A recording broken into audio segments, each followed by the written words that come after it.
नमस्कार, आप देख रहे हैं आप तक न्यूज और मैं हूं आपके साथ आरती सिंह आजाद। और रुक करते हैं खास खबरों की ओर। यूपी के वाराणसी में शादी के बाद ससुराल जा रही नई दुल्हन की गाड़ी से बचाओ बचाओ चिल्लाने और ड्रामा करने के बाद अब जो खबर सामने आई है उसे सुनकर आप भी चौंक जाएंगे। खबर की माने तो बीच सड़क फिल्मी ड्रामा करने वाली नई दुल्हन एक सेक्स रैकेट की संचालिका है, जिसके खिलाफ झारखंड के एक थाने में मुकदमा भी दर्ज है।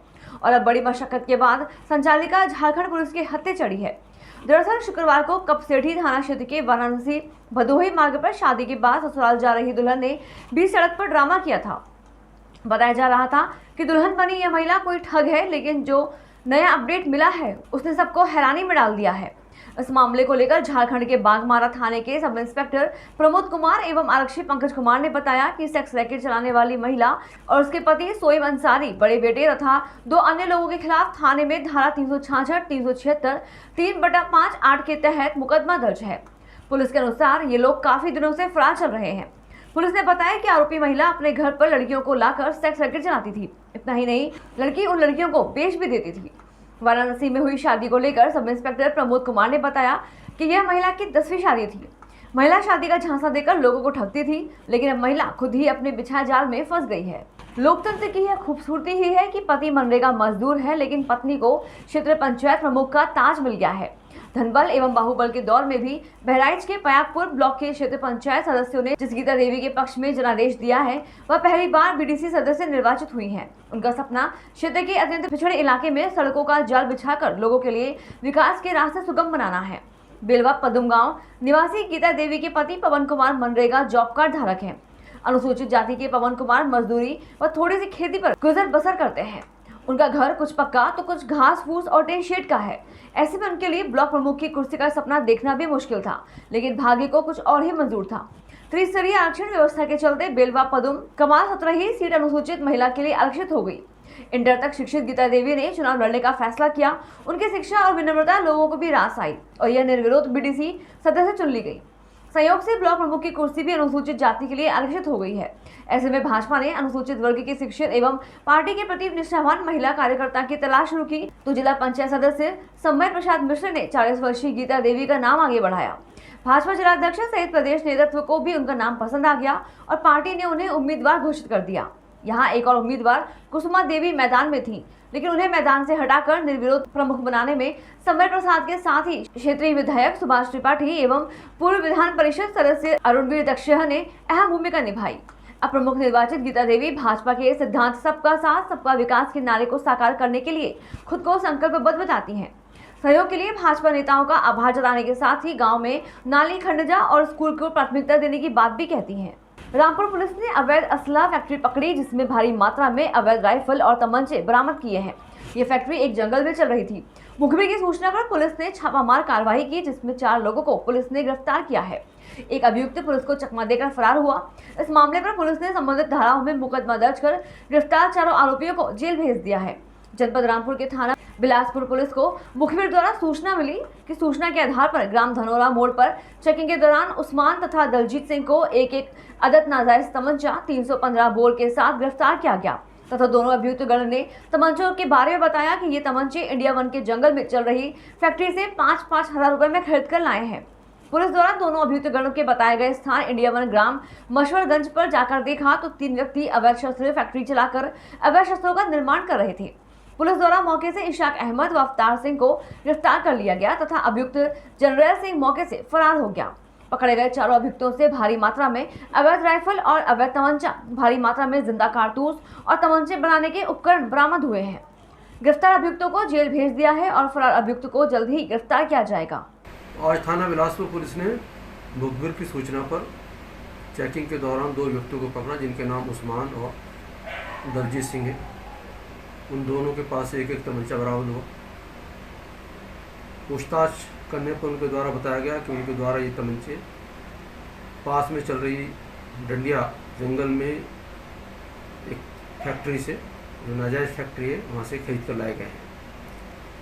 ये मौके पर जाकर वहाँ दबिश दी गई तो पाया गया कि 3 व्यक्ति वहाँ पर नाजायज़ असला बनाने की फैक्ट्री चला रहे हैं। इनमें से एक अभियुक्त भाग गया और 2 अभियुक्तों को पुलिस ने पकड़ लिया। दोनों अभियुक्तों के नाम, एक का नाम इसाक है और दूसरे का अवतार सिंह है। अक्सर आपने पुलिस के बारे में नेगेटिव सोच ही रखी थी, लेकिन रामपुर आरपीएफ पुलिस की ईमानदारी की चर्चा पूरे रामपुर में लोग कर रहे हैं।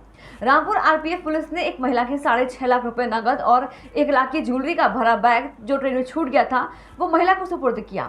रामपुर में गाड़ी रानीखेत एक्सप्रेस में S364 सीट पर एक महिला यात्री का सामान छूट गया था, जिसको escorting party head constable Ramesh Chand, constable Deshraj Meena, head constable Upendra Singh द्वारा पोस्ट रामपुर पर जमा किया गया। सामान को लेने के लिए एक दिल्ली निवासी महिला दीपा जोशी और उनके देवर शेखर चंद जोशी आ गए। उन्होंने बताया कि हापुड़ में पोस्ट बदलने के दौरान महिला के देवर गिर गए थे, जिससे उनकी भाभी की ट्रेन छूट गई।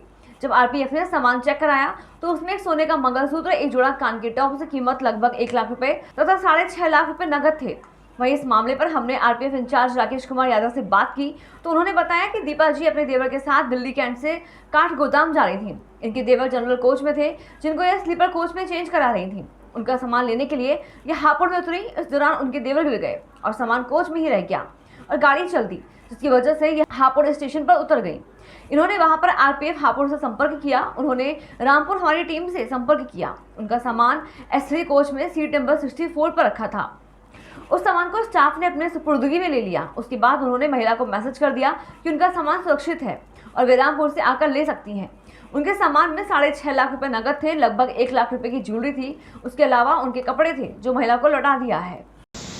ये दीपा जी थी जो अपने देवर के साथ में दिल्ली कैंट से काठगोदाम जा रही थी। ये इनके देवर को जनरल कोच में थे, जिनको ये स्लीपर में उनकी सीट चेंज करवा रही थी। उनका सामान लेने के लिए हापुड़ में उतरी। उसी दौरान उनके देवर गिर गए और सामान जो था ये सामान कोच में ही रह गया और गाड़ी चल दी, जिसकी वजह से ये हापुड़ स्टेशन पर रह गए। वहाँ पर इन्होंने आरपीएफ हापुड़ से संपर्क किया। उन्होंने हमारी एस्कॉर्टिंग पार्टी जो स्टाफ था, हेड कांस्टेबल रमेश चंद, उनसे कॉन्टैक्ट किया गया। उनका सामान S3 कोच में सीट नंबर 64 पर रखा हुआ था। उसको स्टाफ द्वारा अपने चार्ज में ले लिया गया और उनको मैसेज कर दिया गया कि उनका सामान सुरक्षित है, वो रामपुर स्टेशन पर आकर ले सकते हैं। क्या क्या सामान था मौजूद वहाँ पर? उनके बैग के अंदर 6.5 लाख रुपए नगद थे और उनकी ज्वेलरी थी, गले का, कानों का ज्वेलरी थी, साथ में कुछ और घरेलू सामान था। जनपद रामपुर में एक दलित छात्र के टीसी पर जातीय सूचक शब्दों का इस्तेमाल करने पर छात्र के परिजनों में आक्रोश है। उन्होंने जिलाधिकारी से शिकायत की है और टीसी जारी करने वाले टीचर को गिरफ्तार करने की मांग की है। जनपद रामपुर के झूलेवाली पर स्थित प्राथमिक विद्यालय में एक दलित छात्र के टीसी जारी की गई, जिस पर जातीय सूचक शब्दों का इस्तेमाल किया गया था, जिससे दलित समाज में काफी आक्रोश है।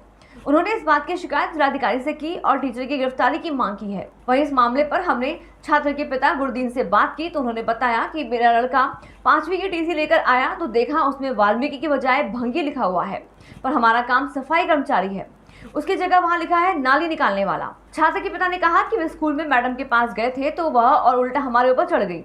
उन्होंने कहा भंगी को भंगी नहीं लिखेंगे तो क्या लिखेंगे।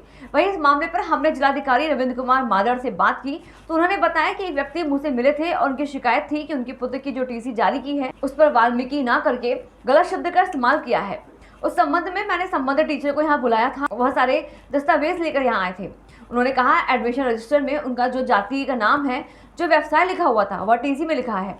इन्होंने छात्र के पिता से हलफनामे के लिए निवेदन किया था कि आप हलफनामा दे दीजिए तो जो भी रजिस्टर में होगा वह सुधार कर लेंगे, लेकिन छात्र के पिता ने हलफनामा नहीं दिया और मैंने टीचर से ही कहा है कि आप छात्र के पिता से व्यक्तिगत मिलकर उनसे हलफनामा लेकर इस गलती को सही कीजिए। देखिए, कल जनता दर्शन के दौरान एक व्यक्ति मुझसे मिले थे और उनका ये शिकायत थी कि उनके पुत्र का जो टीसी काटी गई है उसमें उनकी जाति जो है वो वाल्मीकि ना करके और उसको उन्होंने गलत नाम से कर दिया है। तो इसीलिए उस प्रकरण में मैंने संबंधित टीचर को यहाँ पे बुलाया था और टीचर ने पूरा अभिलेख लेके आई थी और उनका ये कहना था कि जिस एडमिशन रजिस्टर में जो उनका नाम, जाति का नाम और व्यवसाय का नाम था, उसी को उन्होंने कॉपी किया और इन व्यक्ति को उन्होंने पहले निवेदन भी कर दिया था कि अपना एफिडेविट दे दें तो उसमें सुधार भी कर देंगे। इन्होंने एफिडेविट नहीं दिया तो मैंने उनको निर्देश दिए कि आप इनसे व्यक्तिगत रूप से उनको बुला लें, उनकी काउंसलिंग करते हैं और उनसे एफिडेविट देके उसको ठीक करें। लेकिन सुना जाता है जैसे पेरेंट्स का कुछ पढ़े लिखे नहीं, उनकी माताएं तो उनकी माताओं के साइन है उस पर, तो उस पर उस दौरान कोई गौर नहीं की गई थी। नहीं, अब देखिए वो चूँकि 2015 में एडमिशन हुआ है तो उस समय क्या कैसे एडमिशन हुआ है, कैसे उन्होंने लिखा है, और तत्कालीन जो टीचर था तो उसका भी उनको भी इस चीज़ को देखना चाहिए था। तो हम प्रयास करेंगे कि ऐसे जितने मामले में BSO निर्देशित करूँगा, इनका चिन्हीकरण करके उनको ठीक कराऊँगा। क्या ऐसी स्थिति में किसी पर कार्रवाई होगी कुछ? ये कार्रवाई पहले देखेंगे कि अगर कोई किसी ने इल इंटेंशन के साथ में अगर काम किया है तो निश्चित रूप से कार्रवाई होगी, और अगर उनकी इंटेंशन ठीक है और लिपि की त्रुटि है तो उसको हम ठीक कराएंगे। फिफ्थ में। अच्छा, कौन से स्कूल में पढ़ते थे? झूले वाली इमली में। सरकारी स्कूल है ये? यस। अच्छा, क्या हुआ आपके साथ? हम गए थे पीर के दिन टीसी लेने। मैम ने कहा था पीर को आ जाना, तो पीर के दिन टीसी लेने गए थे तो मैम कह रहे हैं बैठ जाओ अभी। तो फिर मैम ने सबसे एक पंखे मंगवाए 10-10 रुपए के मोल, और हमने ला के दिए मैम को। फिर एक आध घंटे बिठाला मैम ने, फिर टीसी दी, घर पे ला के हमने दी, और फिर हमने घर पे दिखाई चाचा को, तो चाचा ने बताया इसमें ना कौम की जगह भंगी लिखा हुआ है, और पापा की ड्यूटी के बारे में लिखा हुआ है, वो नालियों की सफाई। तो आपने मैडम से शिकायत करी घर वालों ने? हाँ, गए थे। फिर क्या हुआ? मैडम ने क्या कहा? मैम ने ये कहा था भंगी को भंगी नहीं लिखेंगे तो और क्या लिखेंगे।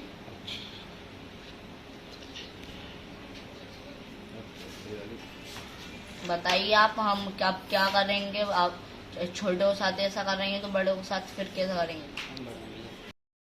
फिलहाल के इतना ही। खबरों का सिलसिला लगातार जारी है। आप बने रहे आप तक न्यूज के साथ। नमस्कार।